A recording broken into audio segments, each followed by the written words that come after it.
12. 나타시아는 16살이 되었고 때는 1809년이었다. 그것은 4년 전에 보리스와 키스하였을 때부터 손꼽아 기다리던 해이기도 했다. 그때부터 그녀는 한 번도 보리스를 만나지 않았다. 소냐와 어머니 앞에서 보리스의 이야기가 나올 때마다 이전에 있었던 일 따위는 모두 거저 어린 마음으로 한 짓이며 그런 것은 이야기할 만한 값어치도 없을 뿐더러 오랜 세월에 잊혀져 버린 것이라면서 이미 끝난 일인 것처럼 사뭇 자유로운 어조로 이야기했다. 그러나 실은 마음속으로 은근히 보리스에 대한 약속이 단순한 농담이었는지 그렇지 않으면 서로를 속박하는 중대한 약속이었는지 하는 문제에 그녀는 고민하고 있었다. 1805년 보리스가 모스크바를 떠나 군대에 들어간 뒤 그는 로스토프네 사람들과 한 번도 만나지 않았다. 그는 여러 번 모스크바에도 왔었고 오트라드노의 마을 근처를 지나간 일도 있었지만 한 번도 로스토프네를 찾아본 일이 없었다. 그 사람은 나를 만나고 싶어 하지 않는다는 생각이 이따금 나타시아의 머리에 떠올랐다. 그리고 그녀의 이 짐작은 손위 사람들이 보리스에 대해서 이야기할 때의 침울한 의조에 의해서 확인되고 있었다. 요즘 세상에는 옛 친구를 기억하고 있는 사람이란 있지를 않아. 보리스의 이야기가 나오면 백작 부인은 이렇게 말하곤 했다. 최근엔 그다지 로스토프네를 찾아오지 않게 된 안나 미하일로브나도 역시 어딘지 모르게 거만해진 듯한 태도를 보이고 언제나 아들의 장점과 그 빛나는 출세를 감사와 희열에 찬 의조로 얘기했다. 로스토프네가 베체르부르크로 옮겨왔을 때 보리스는 의례적으로 로스토프네를 방문했다. 그는 얼마간 가슴을 두근거리면서 로스토프네로 마차를 몰았다. 나타시아에 관한 추억은 거의 가장 시적인 회상이기 때문이었다. 그러나 그와 동시에 자기와 나타시아의 어렸을 때의 관계는 서로에게 아무런 의무도 생길 수 없다는 것을 그녀에게도 그 양친에게도 명백히 느끼게 하지 않으면 안 된다는 확고한 생각을 품고 갔던 것이다. 그는 베주호프 백작 부인과의 친교 득택으로 사교계에서는 빛나는 자리를 차지하고 있었고 절대적으로 자기를 신뢰하고 있는 어느 고관의 후원으로 근무면에서도 견고한 집안 위에 서 있었다. 그리고 그의 마음속에서는 베체르부르크의 가장 부유한 교수들 중의 한 사람한테 장가 들어야겠다는 계획이 차차 생기고 있어서 그만한 일의 실현점은 지극히 손쉬운 일처럼 여겨지는 것이었다. 보리스가 로스토프네의 객실로 들어갔을 때 나타시아는 자기 방에 있었다. 보리스가 찾아온 것을 알자 그녀는 홍당무가 되어 온 얼굴에 활짝 미소를 지으면서 거의 뛰어들다시피 하여 객실로 들어갔다. 어때? 지금도 저 조그만 말갈량이 친구를 알아보겠어? 하고 백작 부인이 말했다. 보리스는 나타시아의 손에 키스하고 그녀가 너무 변해서 깜짝 놀랐다고 말했다.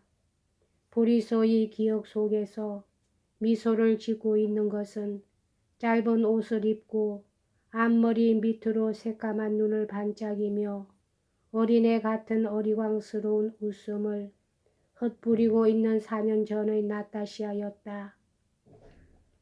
그렇기 때문에 지금 전혀 다른 나타시아가 들어왔을 때 그는 그만 어리둥절해버렸다. 그의 얼굴은 기쁨에 넘친 놀라움의 표정을 띄었다. 이 표정은 나타시아를 기쁘게 했다. 정말 아름다워지셨습니다. 물론이에요. 하고 나타시아의 웃고 있는 눈이 대답하고 있었다. 하지만 아버님은 늙으셨죠? 하고 그녀는 물었다. 나타시아는 자리에 앉았다.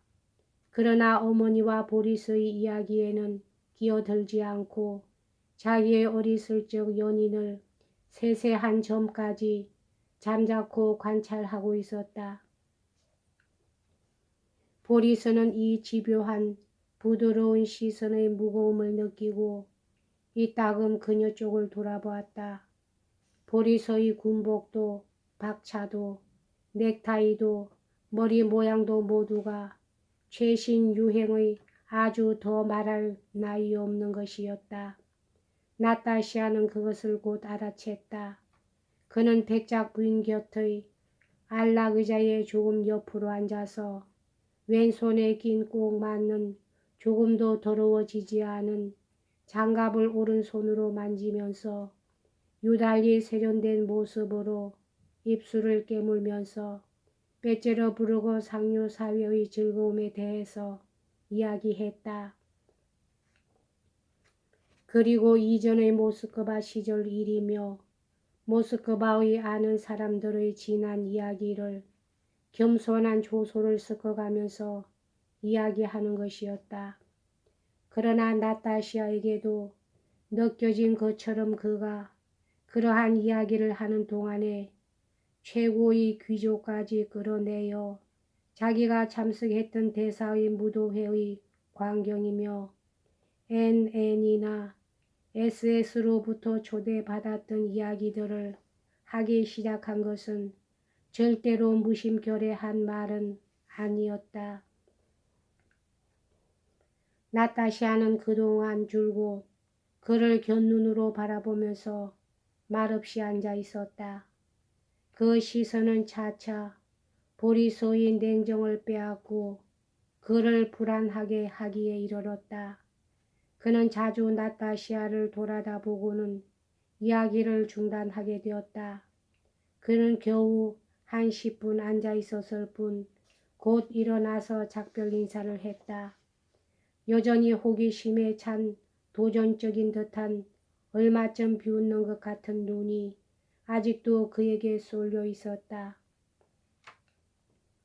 이렇게 처음 찾아간 뒤에 보리서는 마음속으로 나타시아는 자기에게 이전과 마찬가지로 매력 있는 여성이지만 자기는 이 감정에 져서는 안 된다. 왜냐하면 그녀처럼 거의 재산도 없는 처녀와 결혼한다는 것은 내 출세를 망쳐버릴 것이다.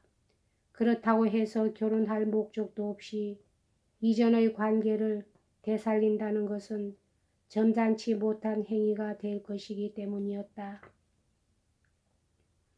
보리스는 나타시아와 만나는 것을 피해야겠다고 스스로 결심했다. 그러나 이 결심에도 불구하고 그는 며칠 뒤 다시 방문하였고 자주 찾아와서는 로스토프 내에서 진종일 보내는 날이 많아졌다. 그는 나타시아와 이야기를 해서 그녀에게 우리들은 과거의 모두를 잊어버려야 한다는 것과 여러 가지 사연은 있지만 당신은 내 아내가 될 수 없다는 것, 나에게는 재산이 없으니까 결코 당신 양친께서 당신을 나에게 시집 보내지는 않을 것이라고 솔직히 이야기하지 않으면 안 되겠다고 마음먹었다. 그러나 그는 좀처럼 이야기를 꺼낼 기회가 없었고 게다가 또 어쩐지 쑥스럽기만 했다. 날이 갈수록 그는 더욱더 내적인 혼란에 말려들었다. 나타시아는 어머니와 소냐가 알아챈 바에 의하면 여전히 보리스를 연모하고 있는 것 같았다. 그녀는 그가 좋아하는 노래를 불러주기도 하고 자기의 앨범을 보여주기도 하고 거기에 무엇을 쓰게 했고 옛날 일은 절대로 상기시키지 않으려 했다. 그것은 옛날보다 지금의 새로운 상태 쪽이 얼마나 아름다운가를 깨닫게 해주기 위해서인 모양이었다. 그래서 보리스는 자기가 마음먹고 있던 것은 이야기하지 않고 자기가 무엇을 하고 있는 것인지 무엇 때문에 찾아오는 것인지 결국 어떻게 될 것인지 자기 자신 전혀 모르는 채 매일 얼떨떨한 마음으로 돌아가곤 했다. 보리스는 엘렌한테 가는 것을 그만두었다. 그리고 매일같이 엘렌으로부터 원망 어린 편지를 받으면서도 역시 로스토프 내에서 나날을 보내고 있었다. 여기까지 하겠습니다.